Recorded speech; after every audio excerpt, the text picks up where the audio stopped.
I started to see that I was focusing all this effort and energy in thinking and trying to do all these things that I could not, right? And so here I am whining and pining away about what I can't do. And I'm like, I'm not going to drive until I can drive with my feet and, that kind of thing. And then I started seeing other people with far less mobility than me doing so much more. And it really just kind of motivated me. And then when I started then doing more and started to drive and started to get my independence back, and I started to see that courage is contagious. Welcome to Confronting Normal.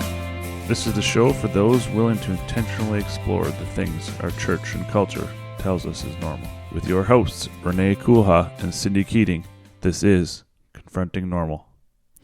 So, welcome to another episode of Confronting Normal. This is exciting. Renee and I have an exciting guest on the episode today, and we figured we'll just kind of say hi so then everyone can identify voices. I figure that's always the best approach. I think so. So I'm Renee.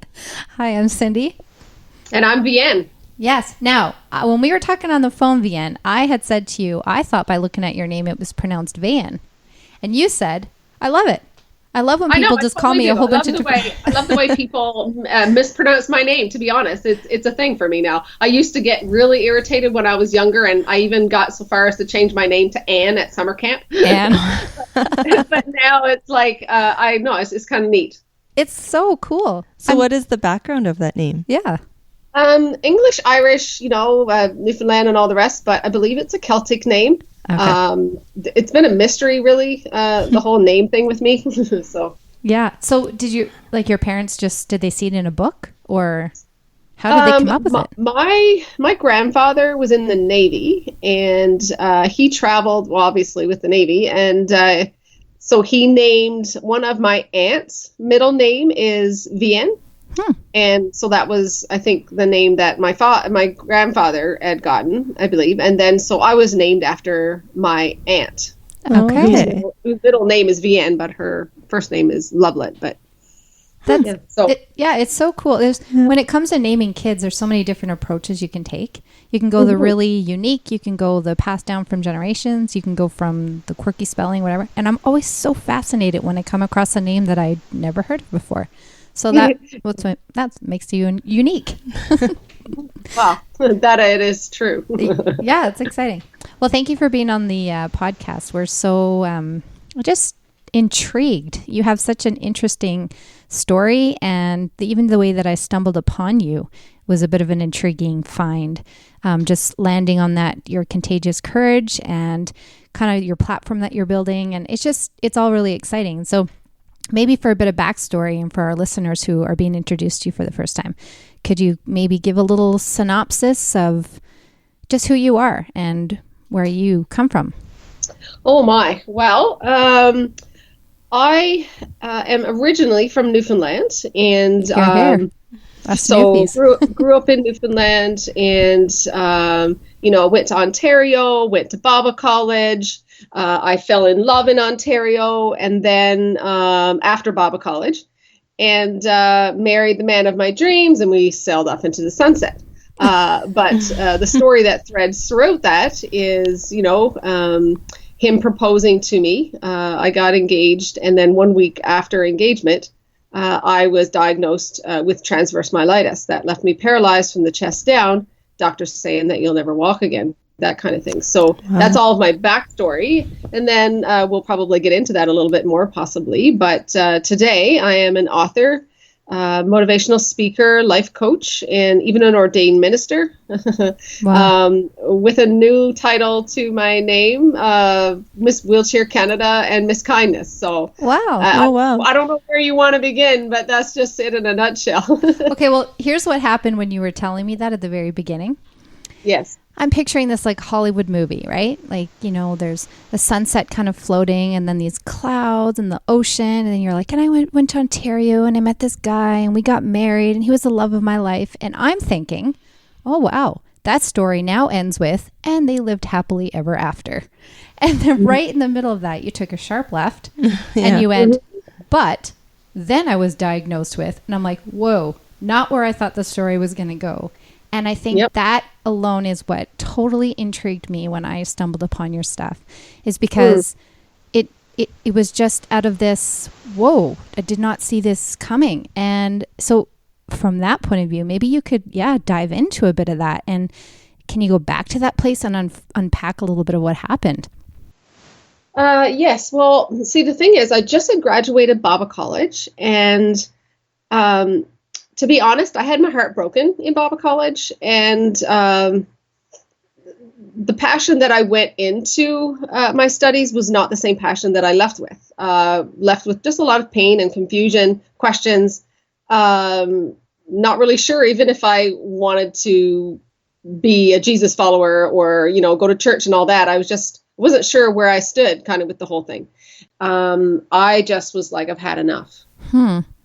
And I don't know. And then transverse myelitis and everything was just, I think transverse myelitis was actually the thing that started to bring me back to where I am today. Were those timelines quite close together from graduating from Bible school and your diagnosis? Yeah. So I graduated in 98. 99 was when I got sick. And in 99, and then I met Vahen, and we got married in 2000. So you went from this real Bible college bubble experience to then leaving Bible college and then being diagnosed with this, what was transverse myelitis. Yeah, and so what did they call that? Was that like a disease of paralysis that there was no cure for? That there's describe Well, they that called it transverse myelitis, and they said it was a neurological virus that attacked the myelin sheath of the spinal cord, and not necessarily any cure. It's basically whatever the body gives back, and people with transverse myelitis experience kind of different range of recovery. Some never recover past being totally dependent. Some others have like in a couple of months they're up and walking, and then others are up and walking in a few months, but maybe have like relapses where they're back to square one again. And then there's other people like myself who's just been consistently mobile and independent. So it just sounds like all of this sounds like a whirlwind of faith stories, where to me it's like sounds like a roller coaster. At least that's how I would feel. Like I would be caught up in this since I was 17. Yeah. So, I mean, it's it's good to kind of talk now, look back and say, okay, this is what happened then. But in the midst of all that stuff, how did you find your footing?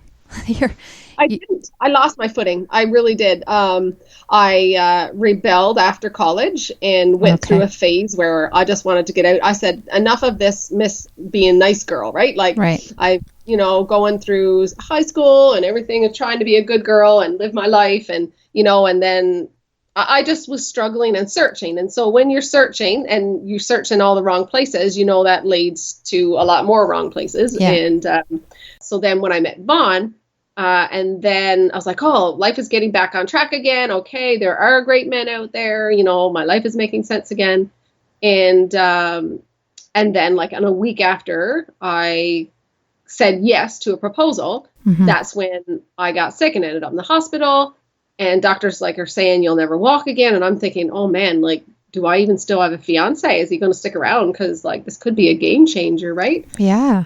So describe that then for me. You're obviously you're dating this guy. You're caught up in, just the whirlwind romance. Yeah, whirlwind romance. And then what happened? You started feeling like tingles, or what is it that made you kind of say, something's not quite right? And did you talk to him at that point? Like, were you guys engaged then, or were you still dating?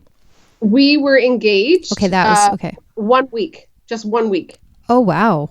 Yeah, so Sunday, the weekend before, on a Sunday was when we were engaged. We had a little canoe, paddled to an island, and he proposed and that kind of thing. And so the very next Sunday, getting ready for church, gonna go and show off my ring and my fiance, of course. And Yeah, I was renting a little loft apartment at the time, and so I started experiencing this excruciating pain. And I'm like, I gotta shake this off. This is a big day for me. I gotta Yeah. And any other time you'd find an excuse not to go to church, I'm like, I'm going today. Yeah. And so I'm having this pain, and I'm talking to my parents on the phone and telling them. And anyway, I think somebody called Vahen, or somebody called the ambulance. And so the ambulance came and got me. But as the ambulance were removing me from the loft apartment, Vahen actually told me about a month later. I didn't know this until, I don't know, a month or so later. He said, Vahen, he said, when I drove up to the house where the ambulance were taking you out of the apartment, he said, I could hear you screaming from the back. Like, my window at the back was like, I was in the upper loft, but my window's facing the back, and he's coming in the front. And he said, as I was driving in, I said, I could hear you screaming. I don't remember that. I knew I was in excruciating pain, but I don't remember what the pain felt like. Well, yeah, probably to those degrees of pain, you probably were delirious with out of body experience. Is this like a genetic thing? Like how does it just come on like that? I don't know. They say, I guess it's kind of like meningitis or any of those other diseases that come and you don't really know. I'm not sure, like, other than the fact that they say, oh, maybe long periods of stress, low immune system, and those kind of things. But I think that's not really good. Not a really good description, because that kind of classifies almost everybody you meet. Yeah, totally. Well, it sounds like there's really no rhyme or reason. That's kind of thing, right? Yeah. Wow. Okay. So your doctors come in and say, this is what it is. And then you think, wow, am I even going to have a fiance after this? Mm-hmm. Yeah. Where do you guys go from there, you and Vahen? Well, obviously I had to ask him, because I knew that, like, I felt like I wasn't the same person that he signed up for, kind of thing, right? And then wondering, like, will I be a good wife? Will I even be able to take care of myself? The doctors are saying that I'm not going to be able to take care of myself. So, like, what does that look like for marriage? Like, I don't want to be like somebody's, I don't want to be somebody's, whatever that word is I'm looking for. But anyway, I just didn't want to be a burden. And, but I asked him, I said, I said, do you want to take the ring back? Like, this is a game changer. And, he said, no, he said, God gave you to me, and we're going to get through this together. And I'm not going to give you back now and say you're not good enough. We're going to get through this together. Wow. It at this point in the conversation, in this point of your story, it just feels like, maybe it's just me, I don't know, but I just feel like I need to take this, like, deep breath and just be like, whew. Yeah.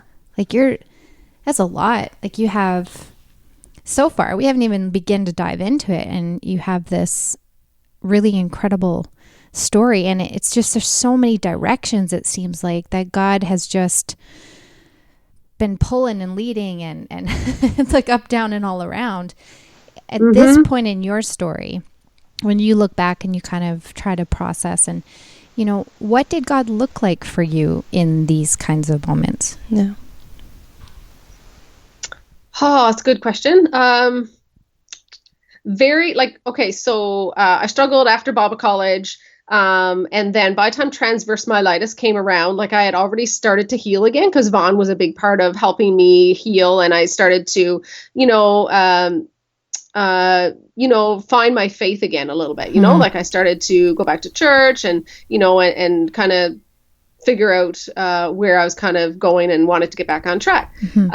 So that when transverse myelitis happened, like, people that were closest to me actually was really worried about me because of what they just see me go through. And they were wondering, like, how is Vahen going to pull herself through this? Right. Interesting. But God had reached into my heart just enough to be able to, like, hang on to me and give me enough hope, because I remember being, like, when I was first diagnosed, I was in the hospital, and I remember being in an MRI machine, like, probably, like, there was a week of tests before they figured out what was going on with me. And I'm like, do I call in sick for work? And I have to go to work on Monday, and all these things, right? And so I didn't really understand the seriousness, but it was, I was in an MRI machine, and I just got overwhelmed with fear. I just got like claustrophobic, and I was just like, and he spoke into my heart then that I will never leave you or forsake you.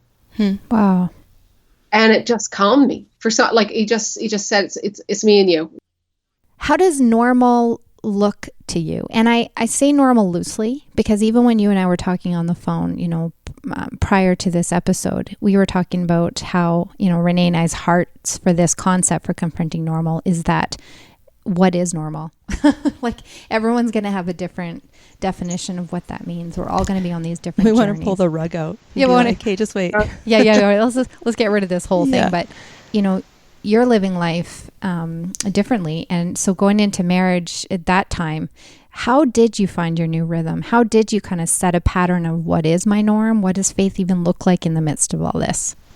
I think the best way to answer that question is once I started to stop playing the victim.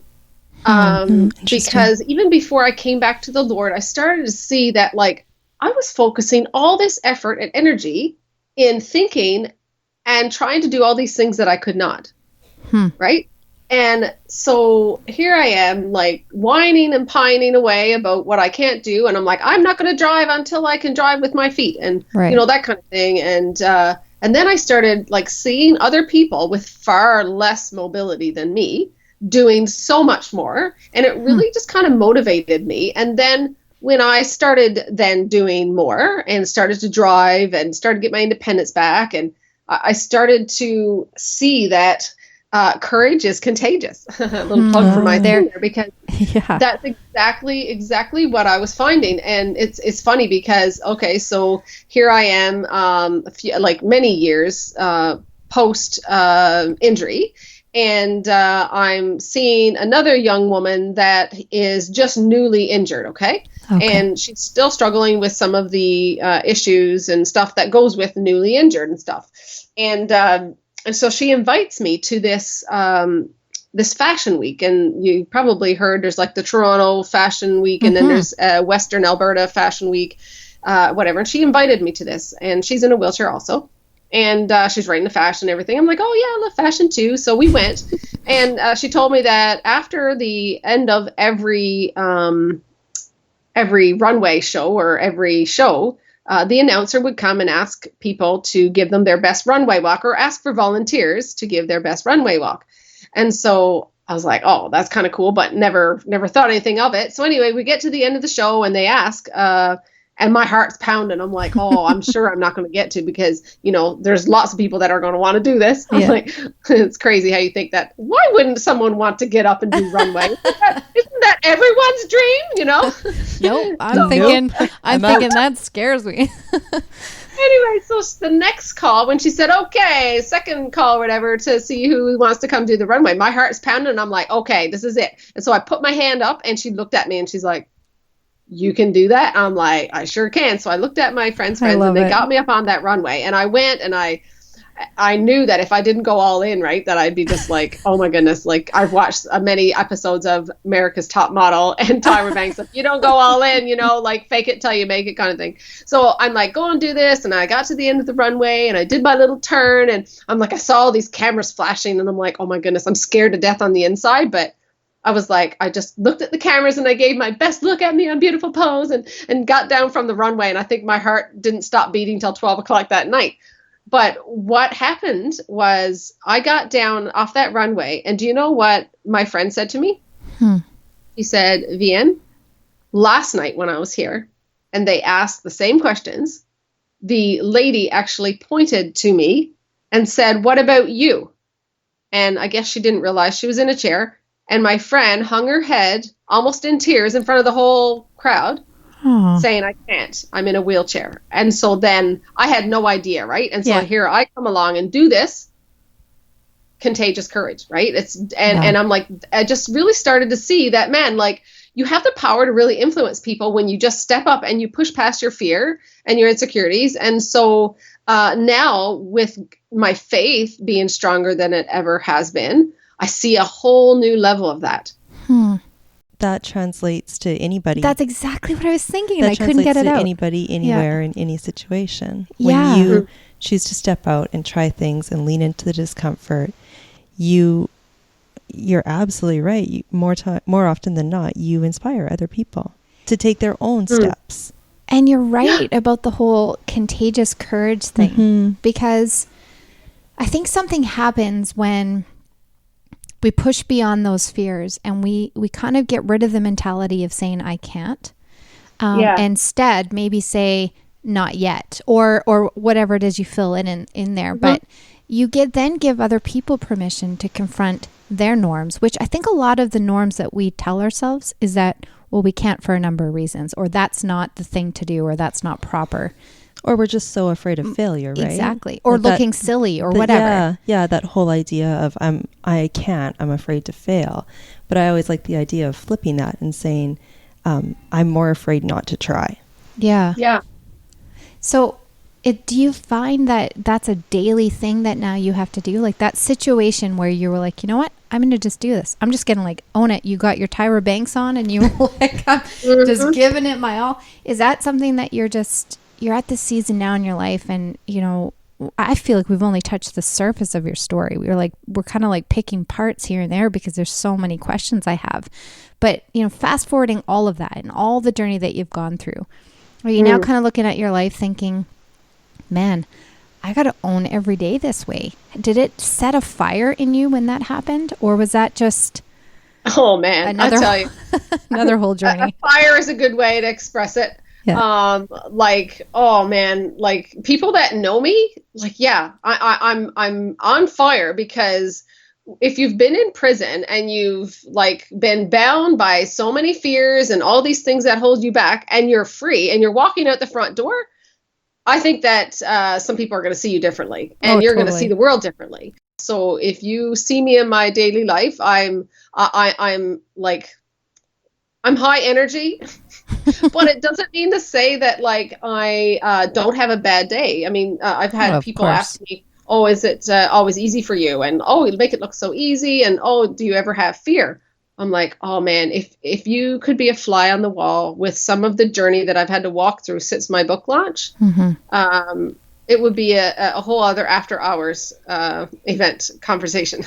Well, yeah, because then there's the part of you sharing this too. It's like reliving a lot of this stuff over and over by telling these stories. It's a constant opening of this vulnerability. At least that's what I hear when you tell the story, right? And I don't mind the sharing of that, because I think that's the thing. Some people think that, so sharing about infidelity or sharing about things that happen in my marriage, people say, oh, you're so courageous and I can't believe you shared that.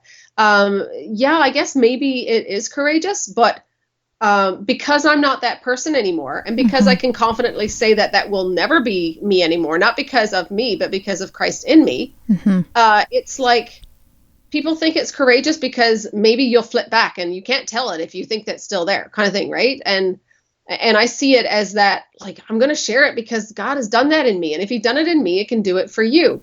And so now when it comes to having things like losing my father-in-law, which is a whole other thing, and I'm actually featuring him in my next Contagious Courage segment, like, you know, it's, you know, there's things that are going to come that are going to rock your world. But it's never going to shake my faith ever again. And it's like, I sometimes get caught up in a fight.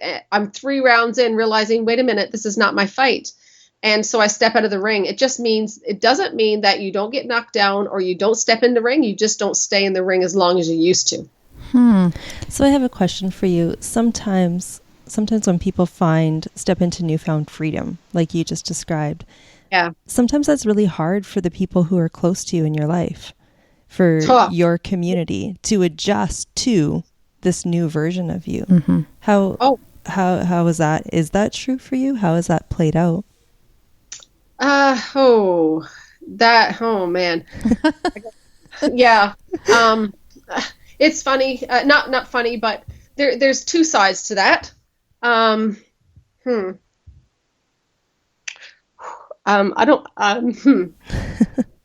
It's tricky. It's an emotional trigger, because I'll just say it this way, because sometimes, and I've said all the while through high school, even like when I'd struggle with, you know, being a Christian, or why can't I do what everybody else is doing? Why can't I just be a normal Christian? And it's like, who wants to be normal anyway? But exactly. The thing is, in order to grow in faith, You need to leave behind those who refuse to grow. Mm. And that is something so that good. It sounds easily, it comes off the tongue easily. But when you really, truly want to walk in that freedom, you have to protect it.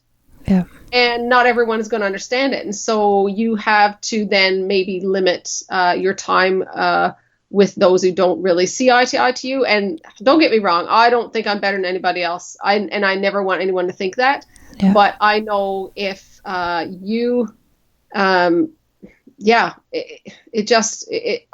stammering because I don't want to say the wrong thing, but I just want people to know that because when you are walking in your freedom or you're in a place, the battle of the mind is real. Yeah. Right? The battle of the mind is real. And if you're surrounding yourself with people that are not like-minded or that can cause you to, like, I've said to my father-in-law when he was living, I'm like, how in the world do you tell somebody that they take up too much of your emotional brain space and you have to step aside? Yeah. Like, you can't do that. Yeah. And so, like, it's like literally you can't tell people why you're walking away from them because then you're thinking that, they think that I'm better than them. So it really is. You just have to pray and keep your center on Christ and just allow people to drift away or be there. And then it's that's a whole other thing that I wish I could unpack a little bit more with you because I feel like I'm failing a little bit at it.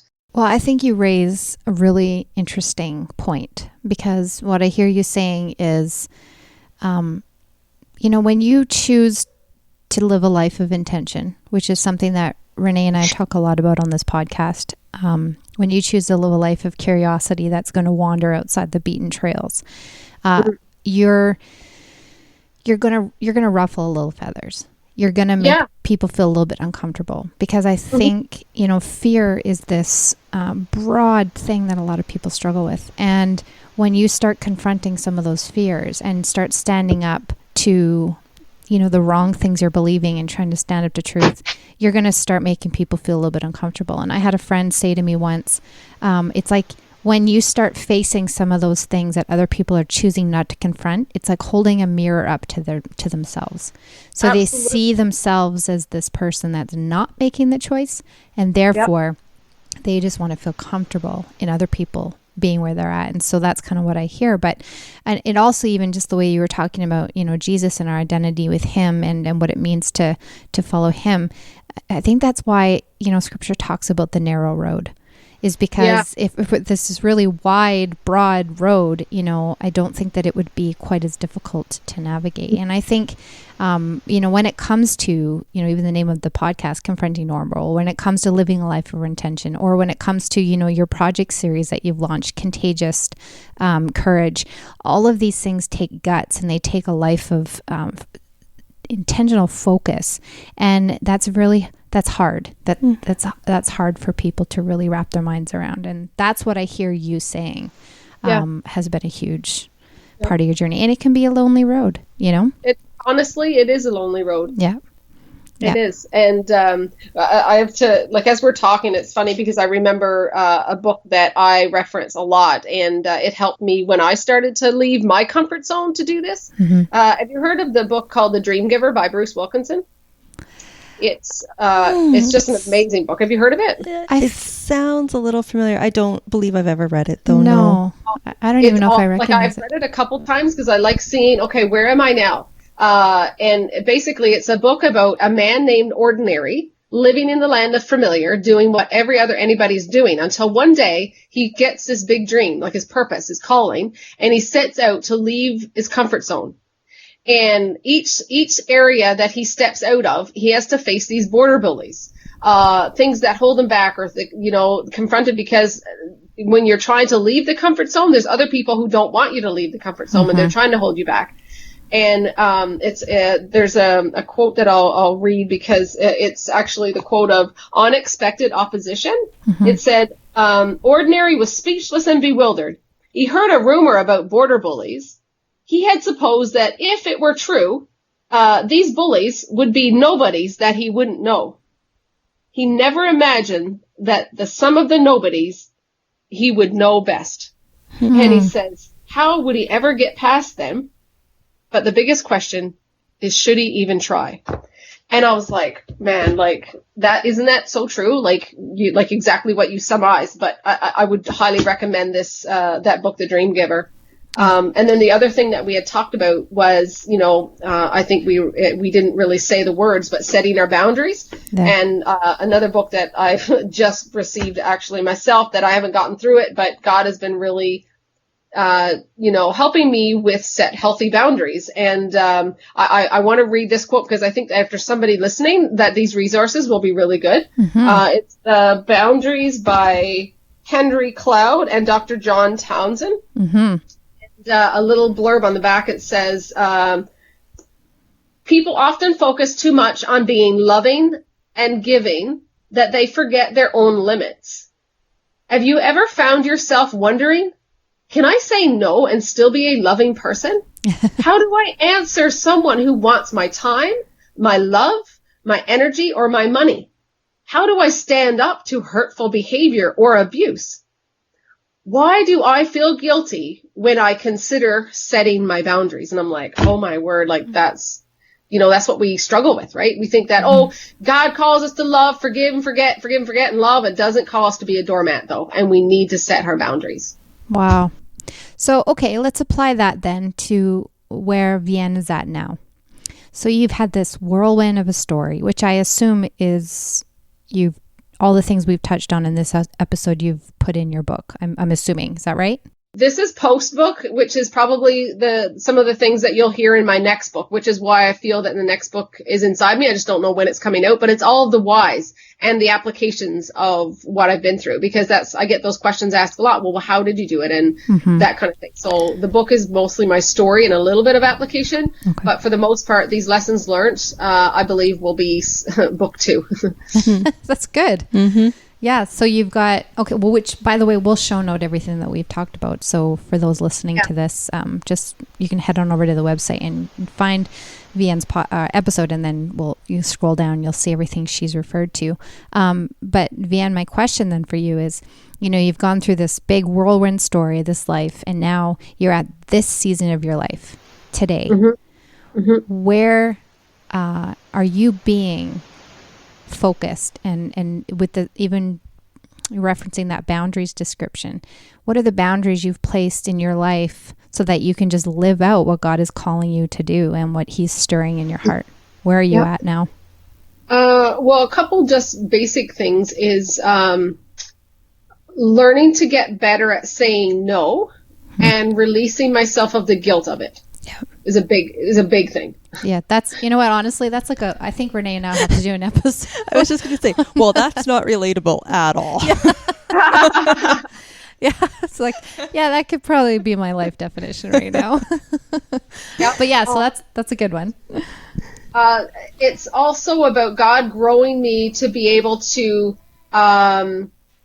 be there for people, but not carry their burden. I'm like, God is and all of these things that I'm saying only happens because I have, first of all, made God my priority, and carved out time with him, because honestly, if I don't, I am so vulnerable. Yeah. And I know we all are. Yeah. But I can't not have that time with him, because where I am in my ministry and everything, if I don't constantly have that intimacy with him, I'm going to focus on my own strength. And dear Lord, that is not where I want to go. I know Moses said, God, if your presence don't go with me, I don't want to go up from this place. And that is what I've learned in my own life. But it's more about because there's always going to be a need or something that somebody needs. And it's everywhere. And and they all look legitimate, and they're all real needs, and they're all real hurts and pains. But if you have to be constantly bowing to the needs around you, you will be on an emotional roller coaster that you will not get off of, like the proverbial mouse on a wheel. It's like burnout. Yeah, it's really interesting. Throughout this whole time that we've been talking, the word that keeps coming to my mind is rootedness. I just hear you talking about a deep need to be rooted. Yeah. Absolutely. That's a good word. Yeah. Yeah, that's definitely my takeaway from all of this, right from the very beginning when you're talking about Bible school, And you needed to be rooted in what you actually believed and making it your own. And I've just heard that theme all the way through. Transverse myelitis was the beginning of my roots being grounded and rooted. And that's what I see, and that's what I had to answer. And when I listen to your story, and Renee talks about rootedness, you know, it's important to have this rootedness, but to move forward with challenging the things that are in your life that are hard, or facing the things that are difficult with this centered focus, and that's kind of what it's kind of a beautiful underlining theme that kind of flows throughout your story. And as we kind of head into wrapping up this episode, we haven't even talked about contagious courage. It's come up a couple of times, but maybe as we kind of head into the end of this episode, you could tell us why that project, why now, and what what is the project? The project. Yeah. I think the project was birthed out of the whole idea that I feel that, like, God has given me a platform, and he's allowing me to basically shine a light on allowing me to have influence and helping me to help others have courage, right? But the more that I started to grow in my own faith, I think God was birthing in me that he wanted me to help empower other people. And I think about a scripture in Songs of Solomon 8:5, and it says, "Look at her now." And I'm the Passion Translation. It says, "Look at her now. Who is this coming up from the desert, leaning on her beloved?" Like, so reflecting on my journey, looking back, I see that I came up out of my desert. And God is giving me the passion and desire to reach back into the desert and help other people who need someone to help pull them through. But what has transpired in my heart just in this last few months, there's been a shift where, now he's actually giving me the burden and the passion to want to not only pull them out, but push them forward. We're not in competition with each other. No. Men and women of God, we're all fighting on the same team, and we need to be able to come alongside and encourage and empower other women, men, people that need to be encouraged and empowered to move forward. I had people speak into my life, people that I looked up to, and God has positioned me with a lot of these people around me. And so now God has given me other opportunities to connect other women who need to be spoken into with other women who have been able to speak into their lives. And so I see this beautiful thing unfolding, and that's why Contagious Courage was developed, because I feel that it's important for other people to be encouraged by other people, not just me, and to use that platform to do as much as I can to empower, because if I empower one person and they stand up and they're encouraged, they have a sphere of influence that I don't have. Yeah. And it just keeps growing and growing. Yeah. And that's what I appreciated when we talked on the phone, is how you're using this platform that you have, and you're using your story to then point to other people's stories. And I think there's something rippling that happens when we're able to do that. It becomes so much more than just us and what our life legacy is about, and we become part of the greater kingdom that's spreading all the the wisdom we're sharing with each other. So my current notebook, I have this quote written on the front of it, and it is exactly applicable for this. And it simply says, "You just never know the ripple effects you can create by your willingness to go first and lead with kindness." Oh, yeah. Yeah. That's so good. So maybe before we close up, you need to tell us about Miss Wheelchair Canada, because congratulations are in order. Thank you. And Renee, what a beautiful quote. Can you send me that? Yeah, and I'll try to find, I don't know, I'm the worst. I find these quotes and I never know the source or what or where. So we'll try to find that. And yes, I would love to send that to you. Well, because when I started thinking, oh my, I have all this passion and no platform, God's like, Vahen, he showed me that my platform was everywhere I set my foot. So it started changing my view of, I was just looking, until I get to this platform, or until I get there, I don't really have a platform. But really it's your barista at a Starbucks or, you know, at a mall somewhere, wherever God gives you an opportunity to speak life, you speak life. And so it changed my perspective of what ministry looked like, right? And so here I am going along, about to be ordained and, you know, like doing my ministry thing. And then, oh, by the way, do you want to enter into, like, it's the first ever Miss Wheelchair Canada? Oh, no. I'm about to be ordained. I'm going to lose my credentials kind of thing, right? But like God was showing me that like opportunities to have a voice. And he's like, you know, like when people look to you for that, you will point to me. And that's what he started showing me. And that's how it all unfolded. And so within 3 weeks of winning Miss Canada, I was on a world stage in Poland and winning the title of Miss Kindness, which is kind of funny what Renee said, because, you know, here I am, again, having more opportunities to encourage and inspire people on a level that I never have before. And the amazing thing is, so like people might look at me and say, oh man, I wish I had those opportunities. I wish I could do those things. And honestly, I say you can. And the only thing holding you back is you. And I say that because I think that God has opportunities like this. It might not be a pageant stage because obviously everyone is not as off the wall as myself. but I think that God has opportunities like this everywhere for all of us. But are we willing to obey if he's asking us to do something that looks nothing like what we think it should? Wow. And it stops and ends with that. So how many opportunities are people saying no to because they're afraid and they think, well, that's not God, or they're afraid of what others might think of them if they do that? Because you think of me doing a pageant, I'm about to be ordained, and like, oh my goodness, what are people going to say about me? Oh, Vahen is so vain now. Like, look at her. Like, what does she think she's doing? Right? Well, you just have to tell them, I'm letting out my inner Tyra Banks. yes.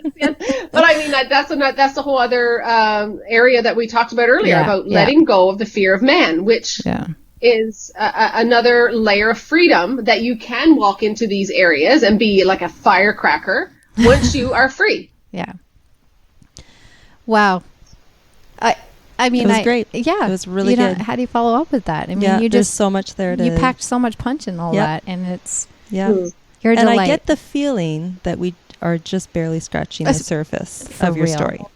Oh my, I get it. But it's been such a pleasure, and thank you so much for having me here, because I just like you say, anywhere where God allows you to speak, and you just do it, right? And you have that opportunity to inspire, and it's just something that I value and I'm in awe about. I'm like, God, like, really, you are allowing me to have this? Like, I get to do this? It's just a blessing that like Ephesians 3:20, and that's all I'll say. Mic drop. I love it. Let's actually just shut it down there. That's so good. Mic drop.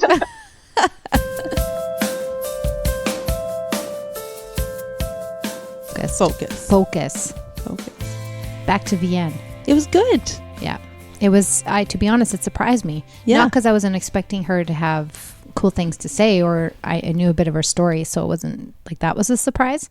I think just sometimes when you get into conversation with people and the directions kind of switch, you find yourself like, oh, I did not see that coming. We landed in some, what I thought were really interesting, unexpected places, and that's what I like out of a conversation. So. Yeah, she's a firecracker. Yeah. Okay?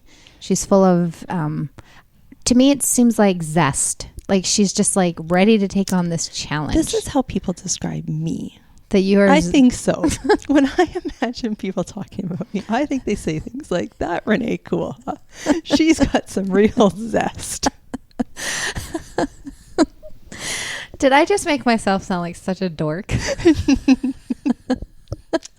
I don't know. Wait, I'm not going to ask you. You're not going to say something. You won't say something nice.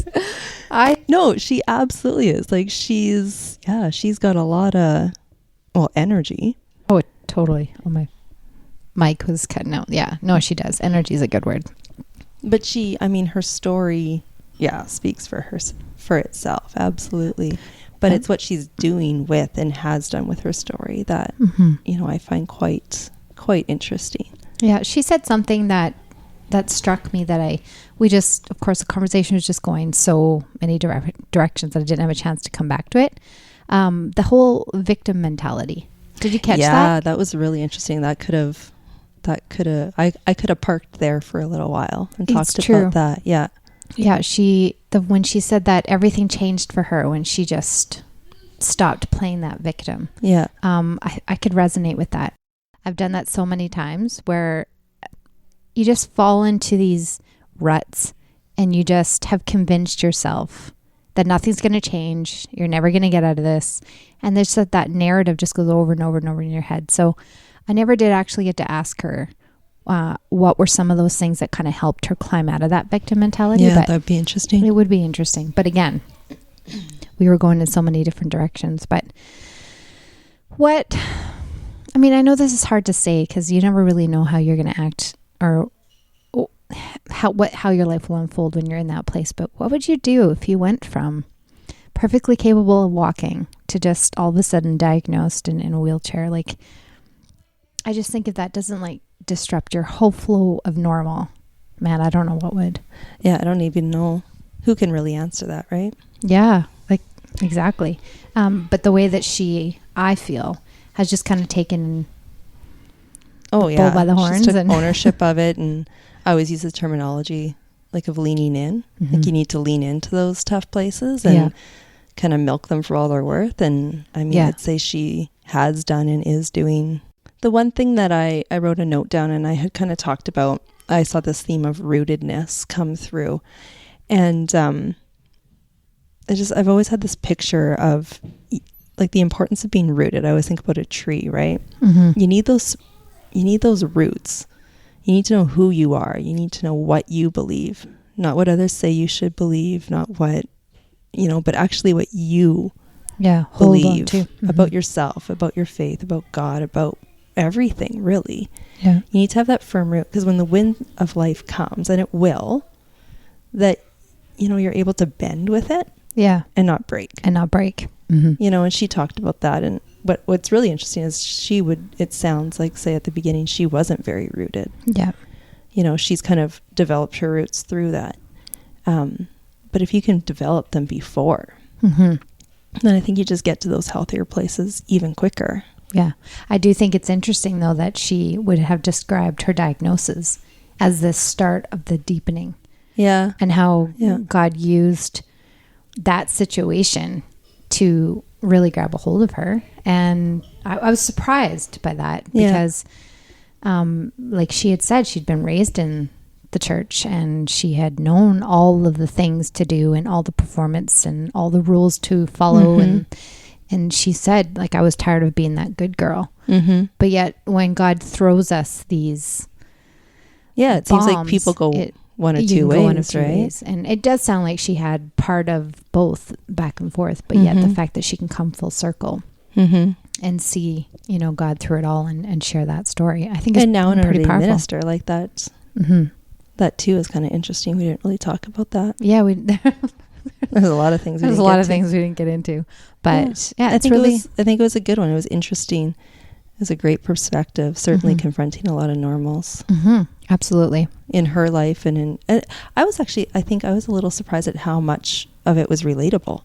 Well, yeah. She talked a lot about stuff where I was thinking, that's how I feel about marriage, or that's how I feel about interesting. Faith. Mm-hmm. Or even just that whole concept of good girl. Man, that's an episode all to its own, just playing the good Christian roles. And it's man, that's something we could totally unpack sometime, at least even in my own story, just getting to the point where you're just man, this can't be all there is to faith. So anyway, there's lots. There's a lot of nuggets in that one. And I'd love to hear from listeners on this one. Yeah. I'd love to know what you guys are thinking. That's a short recap today. That's all we got. That's all we got. I'm in a weird mood. Stay curious. And I'm a dork.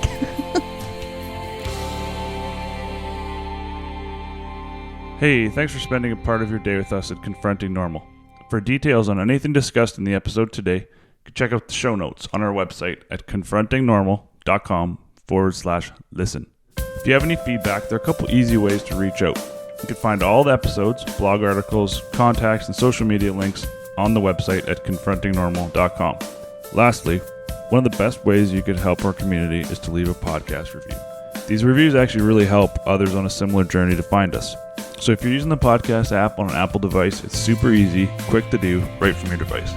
You just tap the Confronting Normal cover art, scroll down below the episodes until you see the ratings area. We'd really appreciate your help. Until next time.